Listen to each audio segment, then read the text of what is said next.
All right, the project for today, we're going to be working on this 1973 Corvette convertible. You're watching On the Mark with Mark. So what we're going to be doing is we're going to be replacing this steering column right here with this steering column right here. This one is the optional tilting telescoping steering column. The original one is just the standard straight steering column. The problem with that straight steering column is it's really hard for an old guy to get his legs underneath of that thing. So to extend the usable life of this car for me, if I put this tilting telescoping steering column in, it's going to be a lot more comfortable for me to drive. Here's the original steering wheel. I took that off because a lot of you Corvette guys will recognize this problem.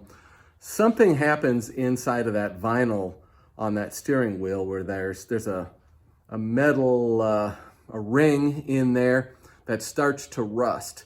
And when the car sits out in the sun, that rust reacts with the vinyl and it turns to this brown goop, and then it starts kind of oozing out at each one of the spokes. And so while you're driving, all of a sudden you start getting this brown crap on your hands, and it's sticky and it's just nasty.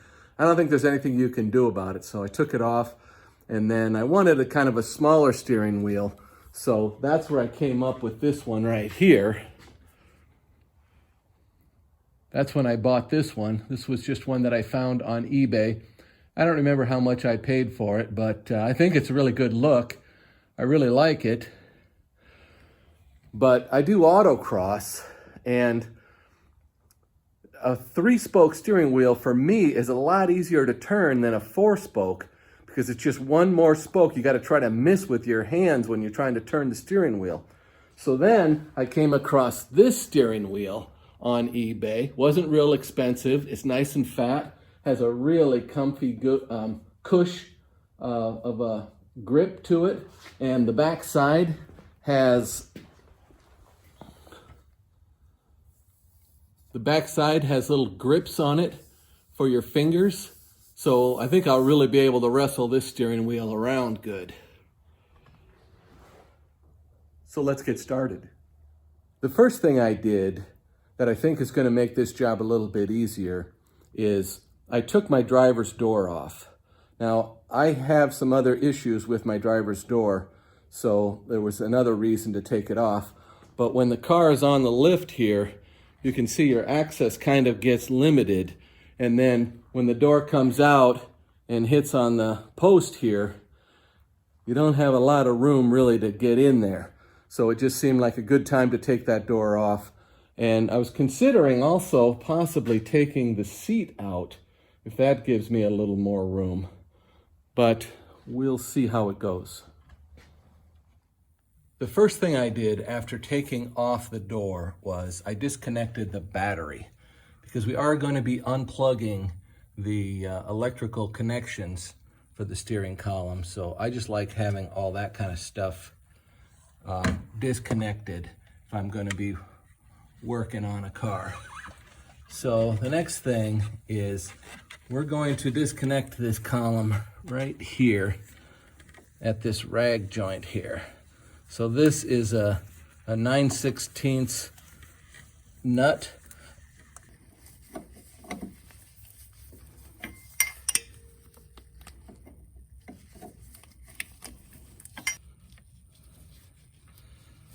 All right, we're leaving it.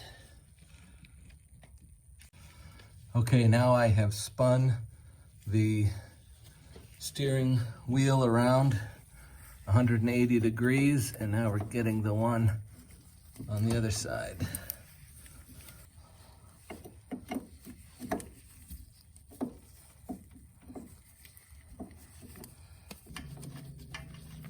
Okay, got the nut off.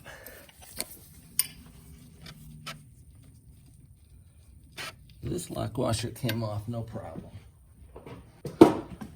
Okay, so another thing we need to do is there's a rod that sticks out of the side of the steering column. Let me show you over here.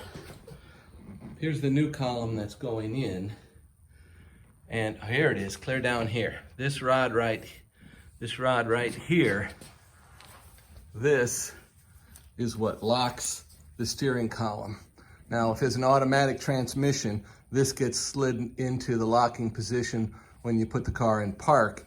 I have a 4-speed, so with this one, it gets moved into the locking position when the car is in reverse. So there's a cable that hooks onto that little part right there. So I need to get under there and disconnect that cable.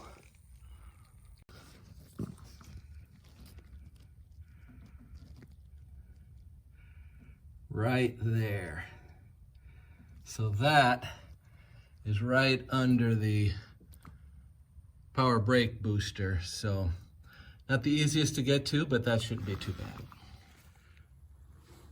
Okay, I got that pin out, and it turns out it's not a cotter pin, if that's what I said. It's kind of a interesting looking pin, and if you look at it on edge here, it actually puts a little pressure on whatever it's pinning in. So I'm just going to put it on our replacement column right here, just so I don't lose it. Of course, it's going to give me trouble. There we go. So it goes on just like that. And then if that other plate was in there, then it would be nice and tight. So it takes a little slack out, I think. Nice little detail. Okay, the next thing we're going to do is we're going to remove that 16-point bolt that's in the bracket right at the end of the steering column, in case that's where it wants to come apart when we try pulling it through the firewall.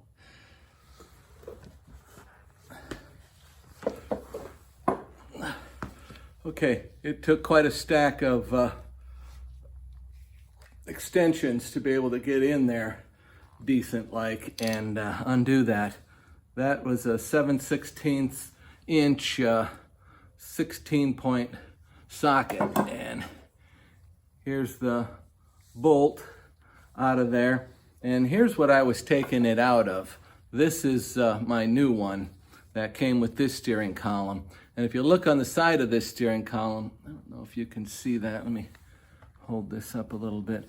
There's a flat spot on one side here, and that's a clever thing Chevrolet came up with, or who knows, so that when this bolt goes in, it actually interferes with the regular circle there. So that's got to be clocked right over top of that, and it goes on this way. And so I'm just going to slide that on there for now, and I'm just doing this because I hate losing track of hardware. So I'm just putting this together right here, and then I'll know where it is. All right. Okay, next we're gonna take out this panel right here, and there's a bracket underneath it here. We're gonna take this plate off right here. This comes off with 3 screws.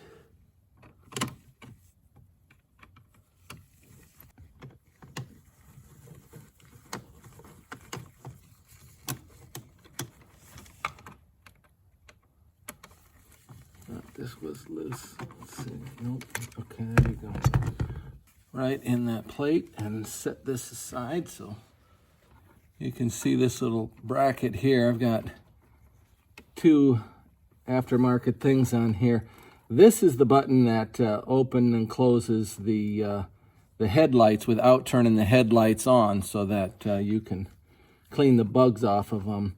And this is actually a manual override for the starter. The guy that had it before me apparently had trouble with the starter switch, maybe in this steering column, I'm not sure.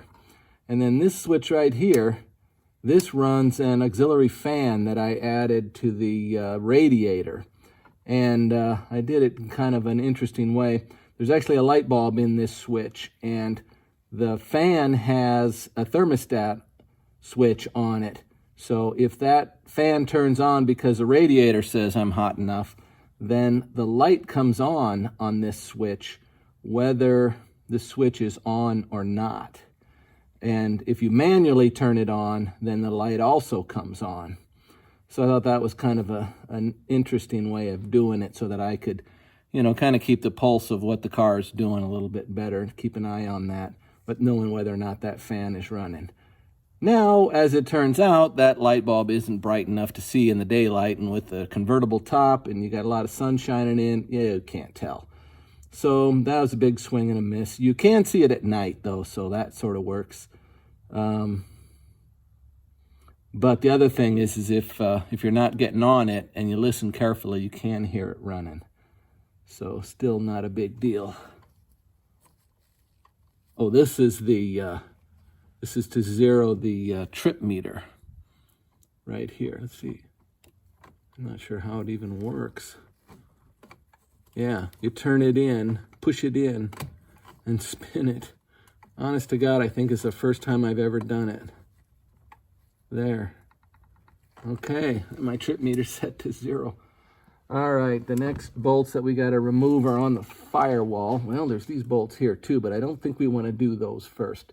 We're going to get those out of the firewall, and the guy who owned this before me added a bunch of extra insulation in the floor so I can see that it's all coming out up there, and it's kind of a mess, so this will be fine. Okay, there's the 2 bolts I'm going to be taking out. Kind of tough to... Actually, I can see it better with the camera than I can from where I'm standing here. Looks like I need a deep well socket. All right, here we go. I don't know how much of this video will be usable.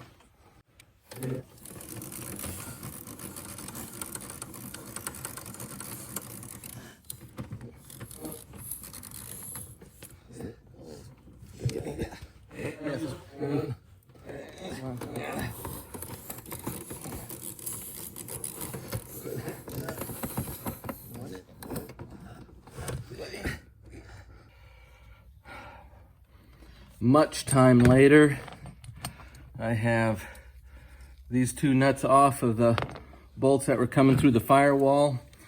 This wrench actually worked out pretty good in there. I was using an extension for a while, and that seemed to be okay. And I didn't have a deep well. I'm not sure what size it'd be, 3/8, but a 13 millimeter with a 6-point socket turned him off just fine. So now on to the next bit, which is these bolts up here. And when these come off, that's going to allow the steering column to drop down. So I need to be a little careful when I do that. So I need to get some wrenches. Okay. This is 9/16 bolt right here.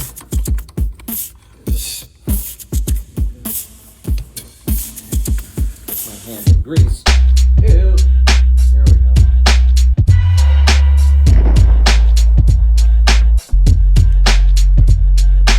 There we go.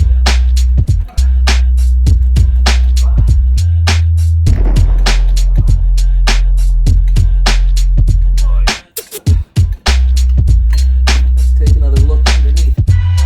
See if we missed anything. All right. Number 3.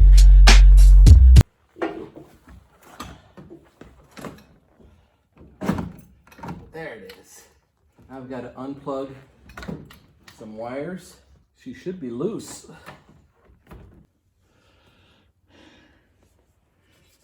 Much time later, it really fought me every inch of the way.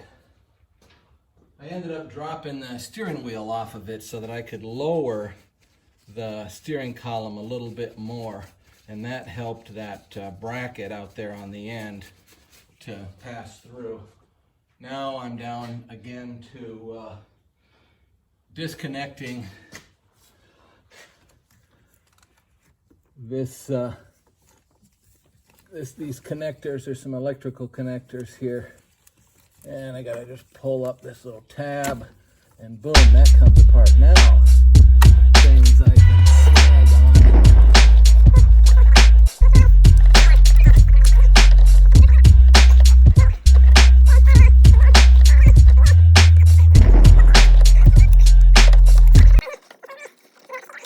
All right, now look at this, coming in between the pedals.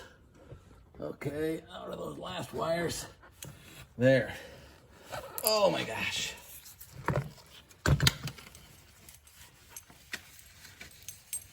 This guy right here, that was the dog that didn't want to come through that hole. So let's have a look at it on the bench. Well, I wouldn't call that an easy job, but it is out now, and I'll be selling that probably on eBay at some time, and I'm really looking forward to getting this nice tilting telescoping steering column put in, and also have my new steering wheel there too. Also, that steering wheel has more of a dish to it. This one was flatter, and my hand would hit the turn signal. So this one I'll be plenty far away from that, so that's cool too. So I hope my video was helpful to someone who's trying to take a steering column out of a C3 Corvette. This is a 1973. You know, they're going to vary a little bit. I don't know what others might be like. I did this in one night after work. I'm not ready to put the new one in yet. I've got some other modifications I'm going to make before that happens. So I'll probably make a video of that when the time comes. So I hope you watch that too. Thanks for watching my video. Please like and share if you enjoyed this. You're watching On the Mark with Mark. Thanks.